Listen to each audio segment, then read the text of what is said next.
જે રીતના અત્યારના આપણે ત્રણે કાઉન્ટરને અગર વોચ કરીએ તો bank of India due to જે ન્યૂઝ છે એને કારણે પણ અત્યારના મોમેન્ટમમાં છે. આજના દિવસમાં નિયરલી 5% બાઉન્સ આપણને બેંક ઓફ ઇન્ડિયામાં મળતો જોવા મળી રહ્યો છે. એડિશનલી જે ડાઉનવર્ડ મૂવિંગ ટ્રેન્ડલાઇન જેવું હતું એના અત્યારના એ હાયર બેન્ડ પાસે ટ્રેડ થતી જોવા મળી રહી છે. તો પોસિબિલિટી છે કે અગર જો અહીંયાથી 111 110 ના લેવલને સરપાસ કરે છે તો આપણને જે મોમેન્ટમ છે પોઝિટિવ સાઇડનું બનતું જોવા મળે. તો તમે બેંક ઓફ ઇન્ડિયાને ડેફિનેટલી ધ્યાનમાં રાખી શકો છો. સેકન્ડ કાઉન્ટર છે તમે કહ્યું બીએસસી.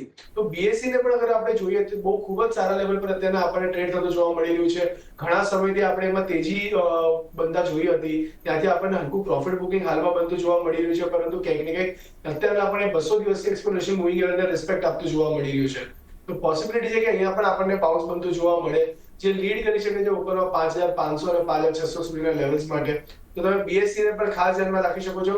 બસ તમારે સ્ટ્રિક્ટ સ્ટોપ લોસ મેન્ટેન કરવાનો રહેશે, જે છે 5080 નો. અગર એના નીચે તમને ક્લોઝ થતો જેવો દેખાય છે કે એના નીચે મૂવ થતો જોવા મળે છે, સસ્ટેન થાય છે, તો ત્યાં તમારે એક્ઝિટ લઈ લેવાની સલાહ રહેશે. પરંતુ 5080 ના સ્ટોપ લોસ તમે 5600 ના ટાર્ગેટ માટે બીએસસી લિમિટેડને ખાસ ધ્યાનમાં રાખીને ચાલી શકો છો. થર્ડ જે કાઉન્ટર છે તમારું સીડીએસએલ.